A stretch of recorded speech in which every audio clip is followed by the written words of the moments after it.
नमस्कार प्यारे साथियों। साक्षात्कार बैच चल रहा था और आधुनिक भारत हम पढ़ रहे थे। आज हम शिवाजी को पढ़ेंगे।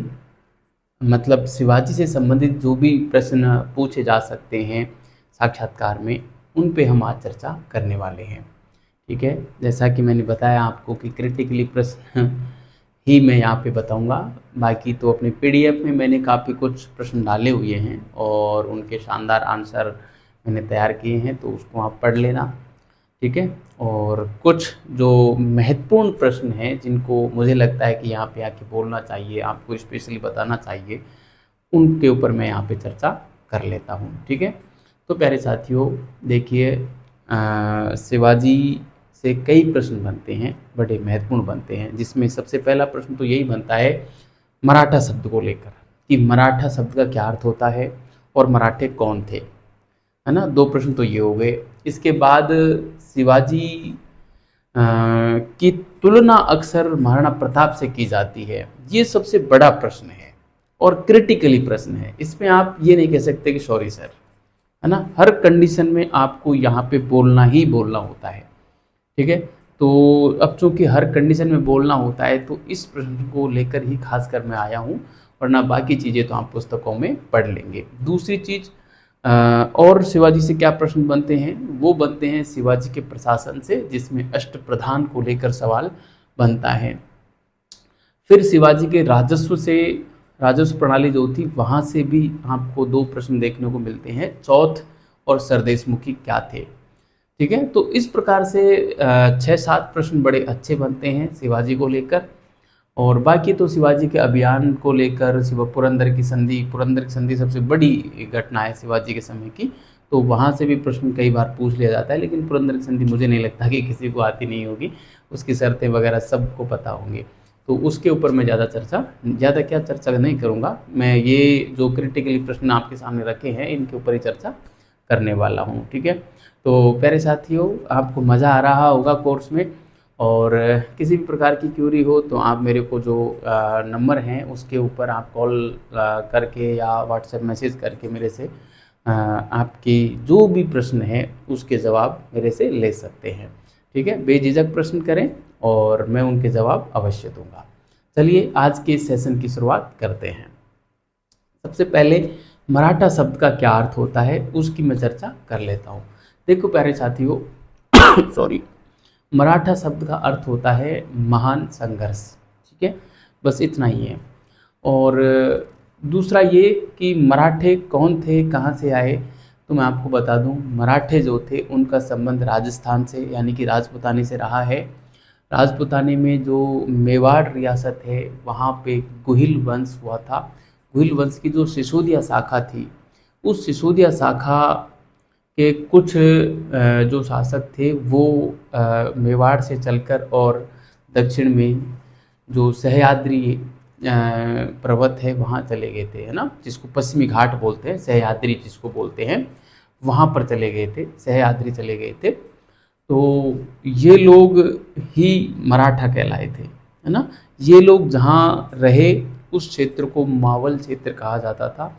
मावल से कालांतर में मराठवाड़ा बना और मराठवाड़ा को ही वर्तमान में जो है महाराष्ट्र के नाम से हम जानते हैं। ठीक है, तो मूल रूप से मराठे कौन थे, राजपूताने से इनका संबंध था, गुहिलों से संबंध था। ठीक है, तो ये तो हो गए इनकी उत्पत्ति के बारे में और शब्द को लेकर कि शब्द का अर्थ क्या होता है। अब मैं सीधा चला आता हूँ शिवाजी और महाराणा प्रताप दोनों के बीच में जो एक तुलना की जाती है, या अक्सर ये प्रश्न किया जाता है कि शिवाजी और महाराणा प्रताप में से कौन महान थे और क्यों।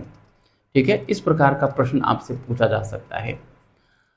तो देखिए प्यारे साथियों, इतिहास में जब भी किसी भी दो विद्वानों के बीच में, दो शासकों के बीच में, दो खलनायकों के बीच में या दो व्यक्तियों के बीच में आपसे तुलना करने के लिए कहे और ये पूछा जाए कि कौन महान था, तो देखो, महानता का कोई पैरामीटर अभी तक तय नहीं किया किसी ने भी। ठीक है, तो किसको महान माना जाए इसके बारे में हम डेफिनेटली किसी को कह नहीं सकते। ठीक है, क्योंकि महानता का पैरामीटर तय नहीं है।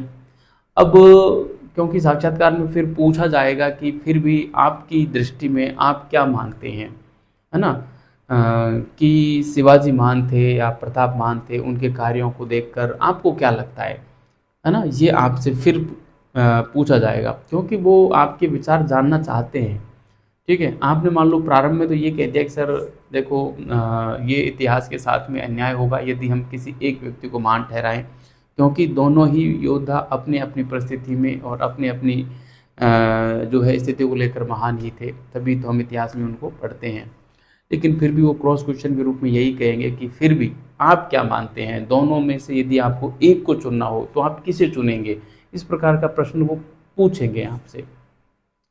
तो सबसे पहले तो आपको जो है दोनों के बारे में थोड़ी थोड़ी बातें बतानी पड़ेंगी कि सर मेरी दृष्टि में दोनों ही महान थे। जैसे महाराणा प्रताप जो थे वो त्याग और जो है बलिदान और राष्ट्र प्रेम के दृष्टिकोण से देखा जाए तो महाराणा प्रताप अपने आप में सर्वोच्च स्थान रखते हैं। जिस प्रकार से उन्होंने जो है राजमहलों का त्याग किया, राजसी वैभव का त्याग किया, और यदि मुग़ल दरबार मुग़लों की अधीनता स्वीकारते तो मुग़ल दरबार में उनको बैठना पड़ता, जो कि अपने आप में एक वैभवपूर्ण दरबार होता था। हो सकता है एक उच्च कोटि का मनसबदार महाराणा प्रताप को बना दिया जाता, लेकिन महाराणा प्रताप ने इन सारी चीज़ों का त्याग करते हुए स्वाभिमान के खातिर, अपने राष्ट्र प्रेम के खातिर उन्होंने जो है संघर्ष और त्याग का जो है संघर्ष और प्रतिरोध का मार्ग चुना।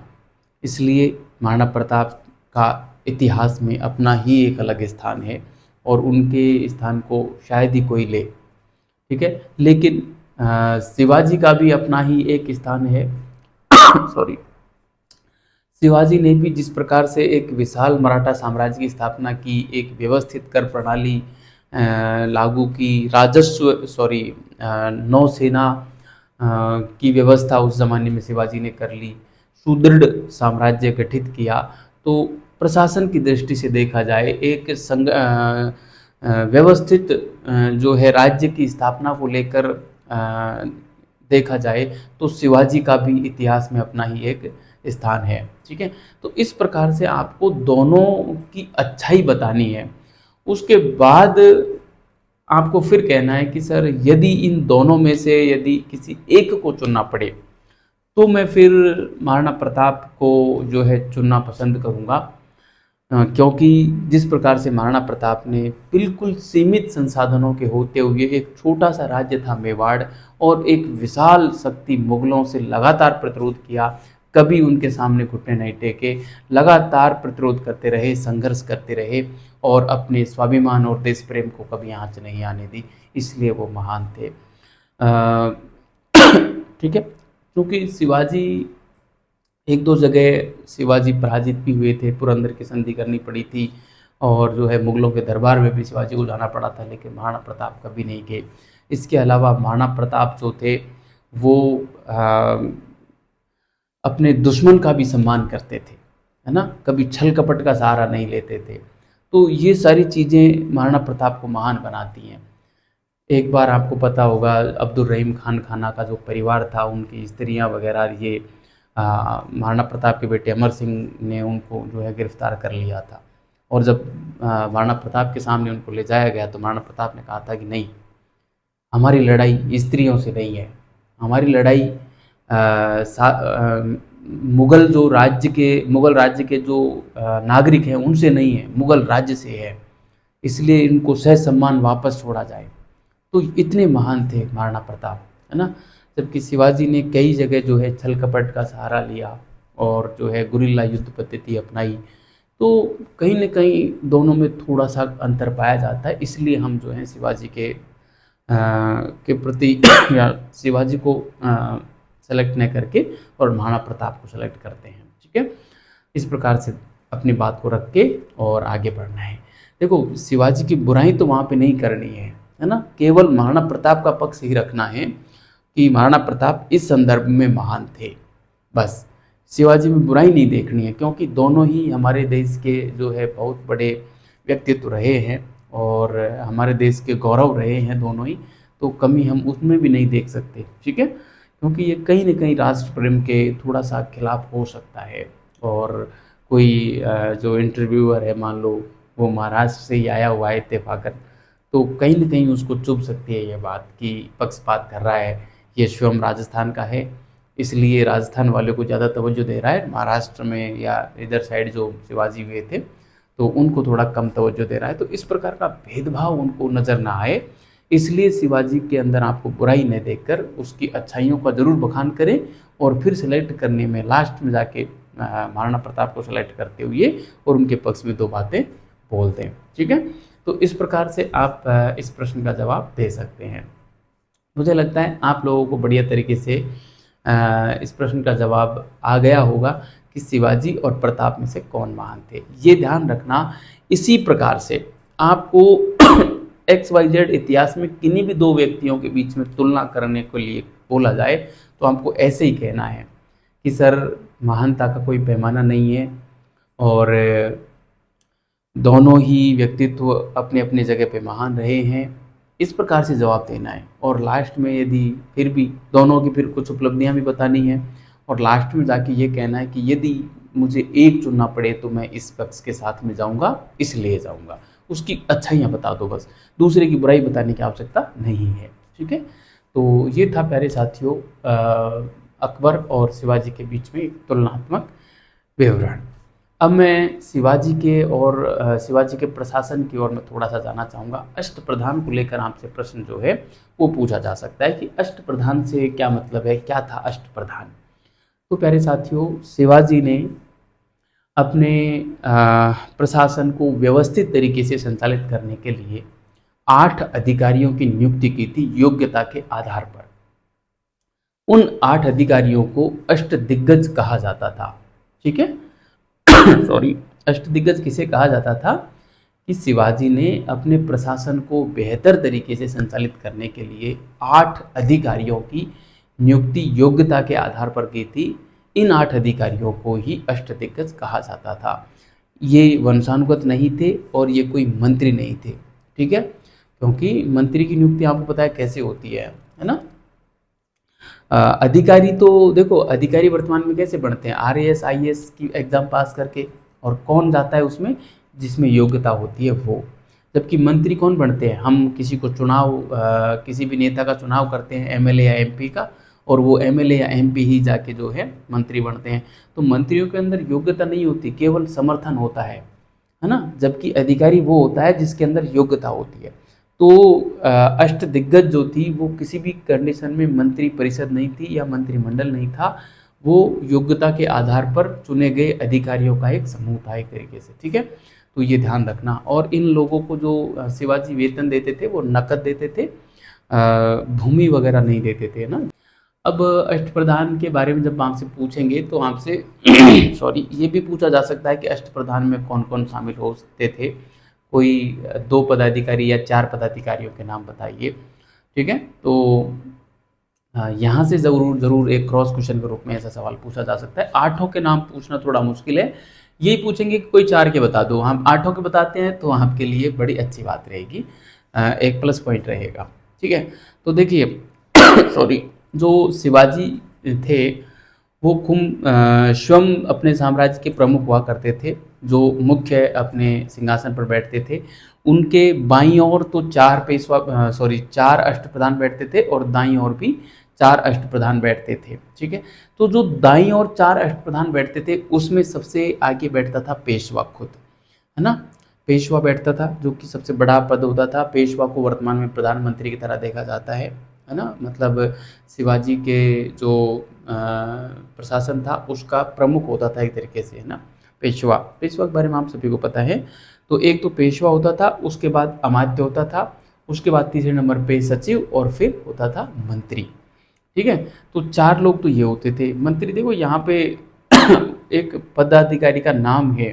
ठीक है, इसको आप ऐसे ना समझे वर्तमान संदर्भ का मंत्री। ठीक है, वो योग्यता के आधार पर चुना जाता था, इसलिए वो अधिकारी लेवल का था, लेकिन पद का नाम मंत्री है ना। जैसे किसी व्यक्ति का नाम भगवान रख देने से भगवान नहीं हो जाता, है ना, उसी प्रकार उसका नाम मंत्री रख देने से मंत्री नहीं है, वो अधिकारी है। और जो दाईं ओर बैठते थे 4, उसमें आगे बैठता था सुमंत, फिर बैठता था न्यायाधीश, फिर एक सरे नौबत और अंत में बैठता था पंडित राव। तो ये 8 लोग हो गए थे। ठीक है, तो यहाँ से आपको बढ़िया तरीके से ध्यान रखना है। प्रथम पेशवा कौन थे, ये कुछ तथ्यात्मक बातें हैं, ये आप जब जाओ एग्जाम में तो उस समय एग्जाम से जस्ट पहले पढ़ के जाना, है ना। तो यहाँ से सवाल भी पूछा जा सकता है कि प्रथम पेशवा कौन थे ना। पेशवा को ही लेकर पूछा जा सकता है, अन्य के बारे में तो मुझे नहीं लगता कि पूछा जाएगा। ठीक है, तो अंत में पेशवा के रूप में जरूर पढ़ के जाना कि पेशवा कौन होता था। ये एक तरीके से प्रधानमंत्री होता था और इसके प्रथम पेशवा कौन था, अंतिम पेशवा कौन था, इस प्रकार से पेशवा को लेकर थोड़ा सा और आप जो है अवेयर रहना, यहाँ से सवाल पूछा जा सकता है। ठीक है, तो अब देखिए प्रशासन की बात हो गई, मैं राजस्व की ओर चलता हूँ। शिवाजी के राजस्व में, हाँ यहाँ से देखो अष्ट दिग्गज की जब बात करेंगे ना, सॉरी अष्ट प्रधान की जब बात करेंगे ना, तो अष्ट नाम से एक अष्ट दिग्गज और चलते हैं इतिहास में, और अष्ट छाप मंडली भी चलती है इतिहास में। तो उनके बारे में भी आपसे पूछा जा सकता है, क्योंकि जब अष्ट दिग्गज की बात सॉरी अष्ट प्रधान की बात होगी तो अष्ट दिग्गज की अष्ट मंडली की भी बात यहाँ पे होना लाजिमी है, क्योंकि साक्षात्कार में ऐसे ही प्रश्न जो है पूछे जाते हैं। तो देखो अष्ट दिग्गजों की मैं बात करूँ तो अष्ट दिग्गज 8 कवियों की एक मंडली थी, जो कि सॉरी विजयनगर साम्राज्य में कृष्णदेव राय के दरबार में वो 8 कवि बैठते थे, तेलुगु भाषा के वो कवि होते थे। उन कवियों को अष्ट दिग्गज कहा जाता है। ठीक है, अब उनमें जो सबसे प्रसिद्ध कवि था वो अल्लासानी पेडन्ना था, जिन्हें आंध्र कविता का जो है पिता में भी कहा जाता है, ये भी आपको ध्यान रखना। ठीक है, तो अल्लासानी पेडन्ना है, तेनाली रामकृष्ण है ना, पिंगली सूरन है, ये इस प्रकार के कुछ एक नाम, आप 3-4 नाम भी ध्यान रखोगे तो आपका काम हो जाएगा। वहाँ पे 8 के नाम नहीं पूछेंगे, कोई 2, 3, 4 नाम आपसे पूछेंगे, तो ये चीज़ और आप ज़रूर देख कर जाना। ठीक है, अब देखो जब आपने कृष्णदेव राय की बात की है तो फिर कृष्णदेव राय पे भी आपसे प्रश्न जो है पूछे जा सकते हैं, उसको भी आप बढ़िया तरीके से ध्यान रखना कि कृष्णदेव राय जो थे संपूर्ण सॉरी विजयनगर साम्राज्य के सबसे महान शासक थे, तुलु वंश के शासक थे। 1509 से और करीब 1530 के आसपास उन्होंने शासन किया था। बाबर नामा में भी विजयनगर साम्राज्य के इस शासक कृष्णदेव राय का जिक्र हमको जो है मिल जाता है ना। तो ये इतनी सारी बातें कृष्णदेव राय पर भी आपको जो है तैयार करनी है। और भी कोई प्रश्न बने तो मैंने पीडीएफ में बताया है वहाँ पे, है ना, पीडीएफ बढ़िया से पढ़ोगे तो आपको चीज़ें और जो है समझ में आएंगी। ठीक है, और भी प्रश्न वहाँ पे देखने को मिलेंगे। अष्ट छाप मंडली के बारे में पूछा जा सकता है कि अष्ट छाप मंडली क्या थी। तो देखो अष्ट छाप मंडली भी 8 कवियों की एक मंडली थी, जो कि कृष्ण भक्ति में डूबे रहते थे, कृष्ण भक्ति के ऊपर ही, कृष्ण के ऊपर ही वो साहित्य लिखते थे। तो ये किसने बनाई थी इसके बारे में बताऊं तो सॉरी वल्लभाचार्य जी के पुत्र थे विट्ठल नाथ जी। विट्ठल नाथ जी ने इन 8 कवियों की मंडली बनाई थी, जिसमें सबसे जो प्रमुख कवि था वो था सूरदास, है ना, और अन्य भी कई कवि थे, कुंभन दास था, कृष्णदास था, है ना, गोविंद स्वामी, छीत स्वामी, चतुर्भुज दास था। ठीक है, तो इस प्रकार से आप 3, 4, 5 जो है इन कवियों के नाम भी ध्यान रखना अष्टछाप मंडली के। अष्टछाप मंडली का सबसे श्रेष्ठ जो कवि था वो सूरदास माना जाता है। ठीक है, और ये पुष्टि मार्गी संप्रदाय पुष्टि मार्गी संप्रदाय के अनुयायी इन लोगों को माना जाता है। ठीक है, पुष्टि मार्गी वही वल्लभाचार्य वाला। ठीक है, तो ये सारी चीज़ें आपको ज़रूर ध्यान में रखनी है क्रॉस क्वेश्चन के रूप में। वल्लभाचार्य के बारे में भी पूछ लें कि वल्लभाचार्य कौन थे, तो वल्लभाचार्य का आपको पता ही है, शुद्धाद्वैतवाद इन्होंने दिया था, शुद्ध अद्वैत के प्रतिपादक थे। और ये जो है कृष्ण भक्ति की बात करते थे, और कृष्ण की भक्ति में भी प्रेम की बात करते थे, है ना, प्रेम के माध्यम से भक्ति की बात करते थे। इतना आप बताएंगे तो आपका काम हो जाएगा। ठीक है, तो ये था प्यारे साथियों अष्ट दिग्गज, अष्ट प्रधान और अष्ट छाप मंडली, तीनों की मैंने बात कर ली यहाँ पे। ठीक है, हम बात कर रहे थे शिवाजी को लेकर। अब देखिए शिवाजी से शिवाजी से 1-2 प्रश्न और पूछे जाते हैं, और वो हैं चौथ और सरदेशमुखी को लेकर कि चौथ और सरदेशमुखी क्या थे। ठीक है, तो इनके बारे में भी आपको बढ़िया तरीके से ध्यान रखना है मेरे साथियों। चौथ और सरदेश मुखी जो था, ये दो कर थे जो शिवाजी वसूलते थे। कहाँ से वसूलते थे, कैसे वसूलते थे, कौन को इनके वसूलने की जिम्मेदारी दे रखी थी, इस प्रकार के 3-4 सवाल यहाँ से और बनते हैं। तो देखिए, पहली चीज़ तो ये ध्यान रखना कि शिवाजी का जो शासन क्षेत्र था, जिसको हम शिवाजी का स्वराज कहते हैं या मराठा स्वराज कहते हैं, उस क्षेत्र से तो शिवाजी टैक्स के रूप में भू राजस्व कर वसूलते थे। ठीक है, जिसकी आरंभ में दर तो 33% थी, बाद में बढ़ाकर 40% कर दी थी। सॉरी सॉरी लेकिन शिवाजी के स्वराज से बाहर से शिवाजी चौथ और सरदेश मुखी नामक कर वसूलते थे। ये ध्यान रखना, अपने स्वराज्य से चौथ और सरदेश मुखी नहीं वसूलते थे। सबसे पहली चीज तो ये ध्यान रखनी है। अब चौथ कहाँ से वसूलते थे, तो चौथ जो वसूलते थे शिवाजी, वो अपने जो पड़ोसी राज्य थे उन्हीं से वसूलते थे जो शिवाजी के अधीन नहीं थे। यानी कि वो राज्य जो या तो मुगलों के अधीन थे या आदिल शाहियों के अधीन थे या किसी अन्य शक्ति के अधीन थे, उन उन क्षेत्रों से शिवाजी चौथ नामक कर वसूलते थे, जो उनके कुल भू राजस्व का 1/4 होता था। देखो, चौथ का अर्थ ही होता है चौथाई। चौथाई मतलब 1/4, है ना, यानी कि 25%। कुल भू राजस्व का 25% शिवाजी वसूलते थे। इसके बदले शिवाजी यह दावा करते थे कि हम आपके ऊपर सैन्य आक्रमण नहीं करेंगे। ठीक है सॉरी। तो ये तो था चौथ, और चौथ को वसूलने के लिए शिवाजी ने काम विस्तार की नियुक्ति कर रखी थी, जो कि 2 या 3 गांवों का एक प्रमुख होता था। एक जो होता था वो काम विस्तार होता था, उसको 3-4 गांव सौंप दिए जाते थे कि आप यहाँ से जो है चौथ नामक कर वसूलना। ठीक है, कुल भू राजस्व का 1/4। ये तो था चौथ।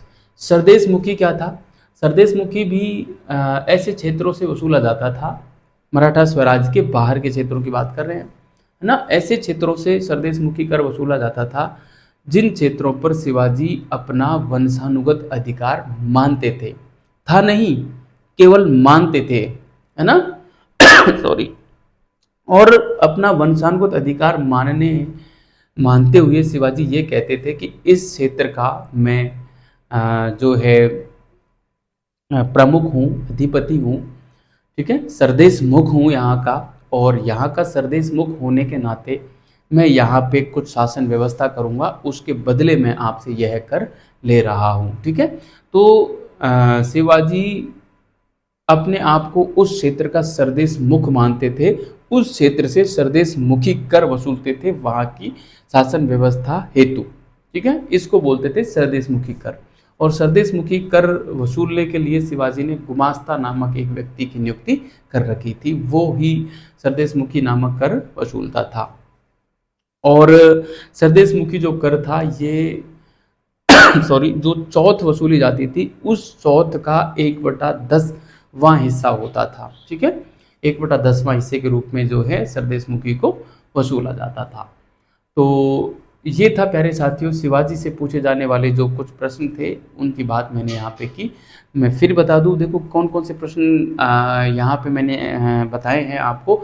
तो एक तो मराठा शब्द का अर्थ बताया, मराठा कौन थे ये बताया, उसके बाद हमने शिवाजी और महाराणा प्रताप के बीच में तुलना की, उसके बाद अष्टछाप मंडली के बारे में देखा, अष्ट प्रधान के बारे में देखा और अष्ट दिग्गज के बारे में देखा, जिसमें अष्ट प्रधान का संबंध शिवाजी से था और दोनों का संबंध अलग से था। इसके बाद हमने जो है चौथ और सरदेश मुखी को देख लिया। चौथ और सरदेश मुखी में किस प्रकार से इनको जो है उगाया जाता था, कितना उगाया जाता था, कौन उगाता था, कहाँ से उगाया जाता था और क्यों उगाया जाता था, ये सारे हमने कौन, क्या, कैसे, कहाँ, इन सब की बात हमने यहाँ पे कर ली है। ठीक है, तो ये था प्यारे साथियों छोटा सा सेशन। मिलते हैं अगले सेशन में। किसी भी प्रकार की क्यूरी हो तो आप कमेंट बॉक्स में कमेंट कर देना, या ये जो नंबर देख रहे हो इस नंबर पे आप व्हाट्सएप कर सकते हैं। मैं बेझिझक आपको जो है जवाब दूंगा, आप भी बेझिझक प्रश्न कर सकते हो। धन्यवाद।